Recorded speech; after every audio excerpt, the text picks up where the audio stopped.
perfect. It's absolutely perfect. Yeah, but it's not. We've already established that Sandpoint, Idaho is the most gorgeous town in Idaho. But much like my dating life, the more gorgeous they are, the more issues they seem to have. No way. Today, we're gonna cover everything about Sandpoint, Idaho, including the major issues that Sandpoint has and some newcomers are just not gonna be okay with. So let's go.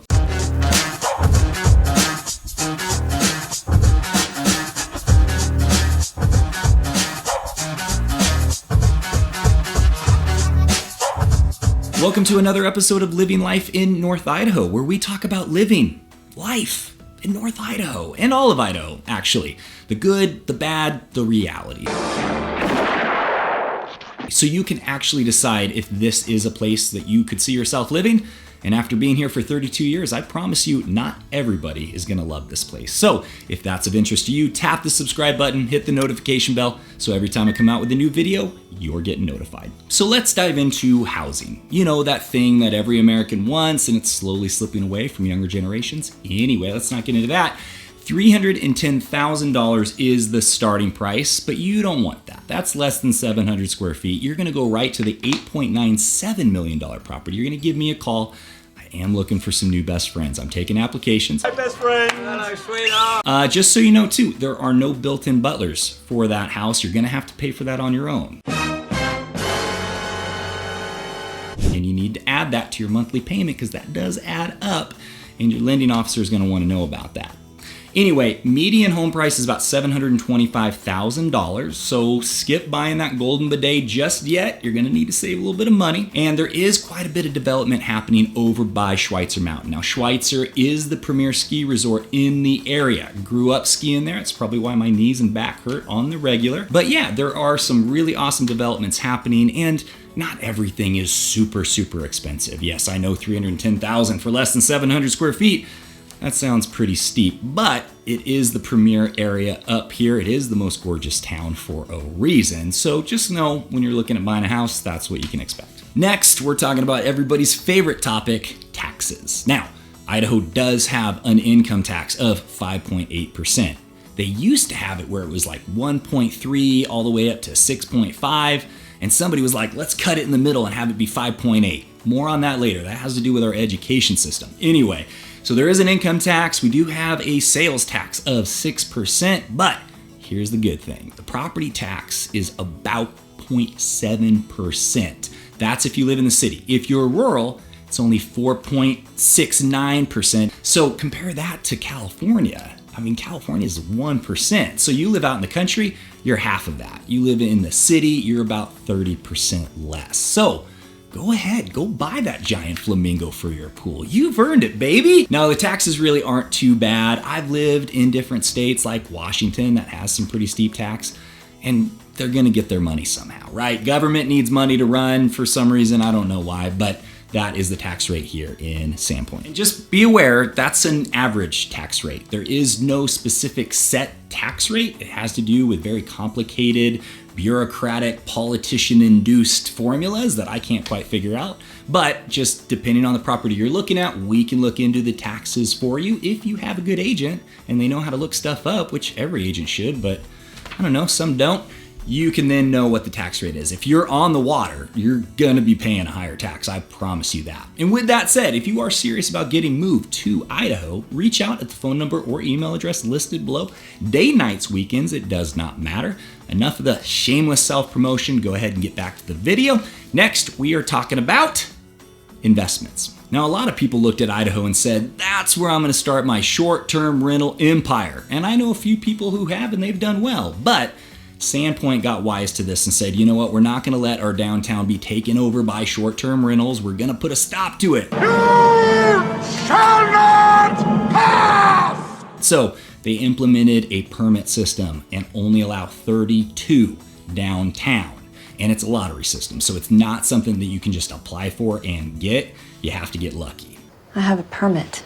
You do make $85,000 a year on average from your short-term rental, but just know some of those are including the downtown and the waterfront properties, which are obviously going to get quite a bit more, but you can still do pretty well. 42% of Sandpoint rents, which is pretty crazy. But just know the bad side is it's only a 56% occupancy rate.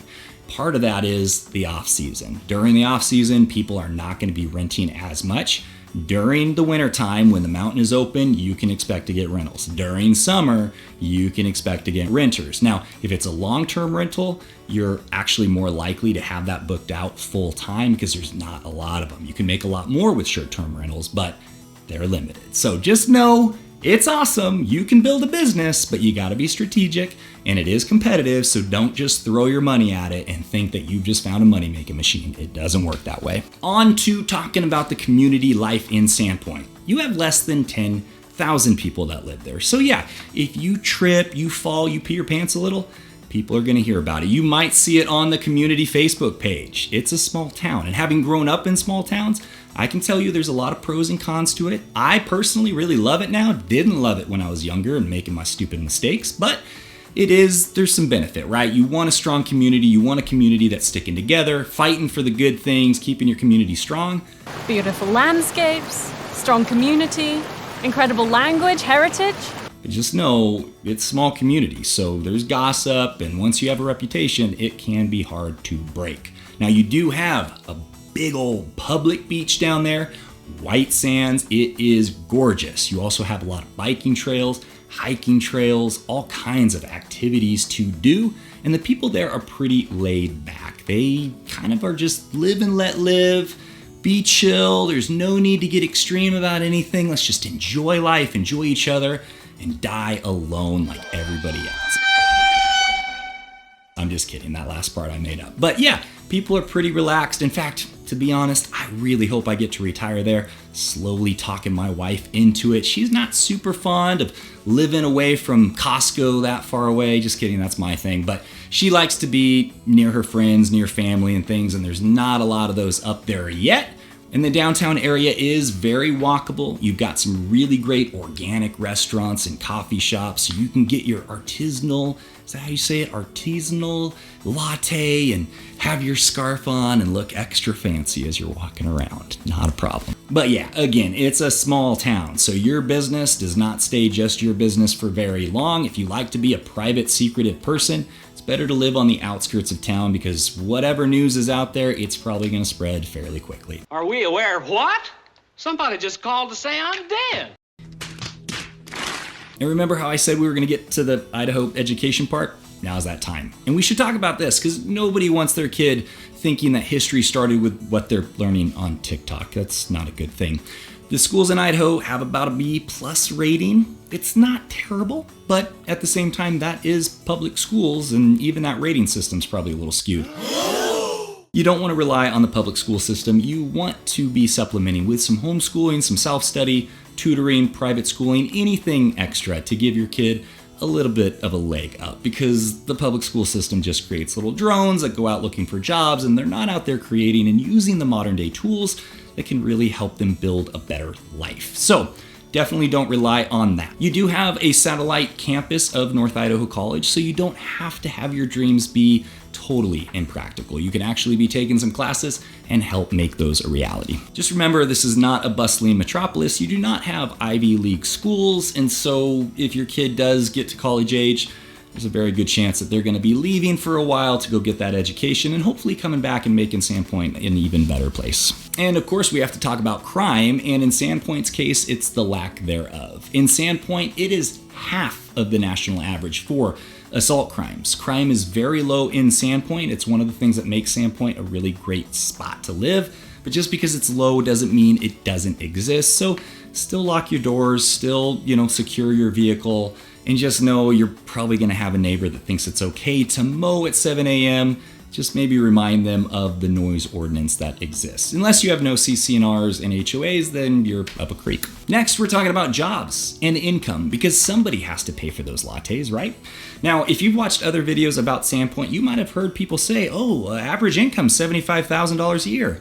And no, it's not. If you go to ZipRecruiter, and I trust ZipRecruiter, I use them, they're great, $42,000 a year. And that's gonna be your average, seriously. There's not that many high-paying jobs. There are aerospace jobs, there are factory jobs, there are some really big companies that are up there, but there's not a lot of companies that are offering $75,000 or more a year. And obviously that's not going to be enough to buy a house if you're trying to make a living there. So this is why you have to pay me more money. So just know you could probably afford rent. Even rent is pretty expensive there. But if you're trying to buy a house, you're going to either need to have already owned a house and sold it and use the equity, or you're retired, or you're winning that lottery money and we're going to be best friends.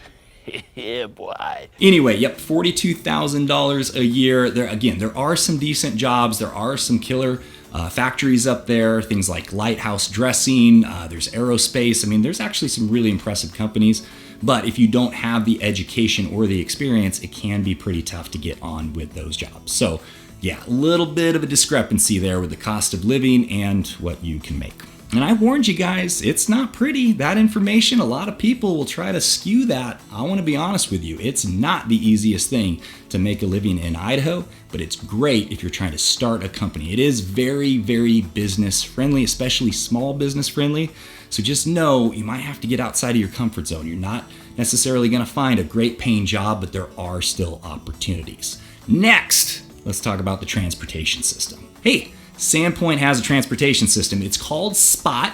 It stands for Sandpoint's Poor Old Transportation. No, it does not stand for that. I'm kidding, but it is pretty good. It's a free system, and free is never great, but they do a pretty good job. It does travel up to Bonners. It does get you to Schweitzer. It does get you around the area. So if you don't have a vehicle, or if your vehicle broke down, it's not a bad way to go. Overall, though, with these winters, it's not going to take you right to where you need to go. You are going to have to be walking, and you can get some pretty good snow. We're going to talk about that next. But yeah, you do have some transportation. You can get around, but the big factor that you need to know about with Sandpoint, trains. Trains for days. 60 trains a day go through Sandpoint. And if you're not a huge fan of Thomas the Train, this might be problematic for you. You are going to hear trains. There are stops that you're going to have to be sitting at while the trains go by.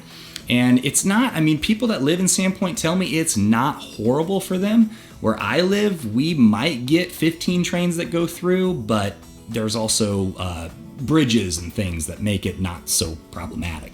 But yeah, 60 trains a day is not something to scoff at, so just know you're gonna need to be prepared for that. And also the mile-long bridge. Sometimes, and it's not usual, but sometimes that bridge does get backed up. If there's an accident on the mile-long bridge, there's no way that you're getting down to Coeur d'Alene anytime soon. You're gonna have to wait. So another factor you need to be aware of when it comes to transportation. And I said we would talk about weather next. I keep my word. Now, we do get 175 sunny days in Sandpoint. It sounds like a lot, but with 365 days in the year, it's, there's a lot of gray days. There's a lot of snowy days. There's a lot of rainy days. It does get on average 61 inches in town in Sandpoint, and that does stick around quite a while. Down in Coeur d'Alene, we might not have any snow, and by the time you get up to Sandpoint, you might be seeing snow. So if you're not used to snow, it's not the end of the world, but some people just cannot stand it. So you got to gauge that for yourself. I hate snow.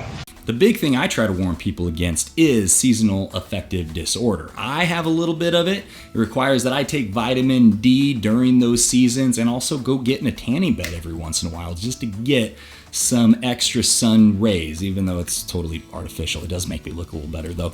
But yeah, just know we do have that. It's a thing here. You need to be aware. And the last thing, we're gonna end this on a positive note, the fun stuff. There's a lot of fun stuff to do in Sandpoint. We're talking about paddleboarding. We're talking about sailing, boating, fishing, hunting, skiing, snowboarding, snow biking, dirt biking, hiking, all kinds of stuff. All the outdoor stuff you can imagine, it's right in Sandpoint, and there's plenty of it. There's so many areas to do it. It's awesome. The downside is it's pretty much all outdoors. There's not a lot of stuff to do indoors that's super fun. You can get some concerts, you have some coffee shops, bars, restaurants, some shows. There's no comedy shows or anything, but that's basically it. If you don't love the outdoors and you don't love bad weather, Sandpoint's probably not going to be the best place for you. Not that you're dealing with bad weather all the time, but it does happen. And if you're a fair weather type person that needs to have entertainment all the time, probably not the best place for you. So there you have it. The good, the bad, the reality of living in Sandpoint. It's kind of a mixed bag, right? There's a lot of beauty, lots of beautiful things to do, lots of cool aspects of Sandpoint, but it is pretty pricey. It does get some pretty bad weather, and if you're not an outdoors person, there's not a lot of stuff to do. I hope this video was helpful for you. If you are serious about getting moved to Idaho, reach out at the phone number or email address listed below. Day, nights, weekends, it does not matter. My team and I love helping people get moved up here, and we especially love helping people figure out if this is the right place for you, because we don't want anybody moving here that it's not gonna be a good fit. Make sure you tap the subscribe button, hit the notification bell, so when I come out with another video, you're getting notified. And until the next one, I'll see you later.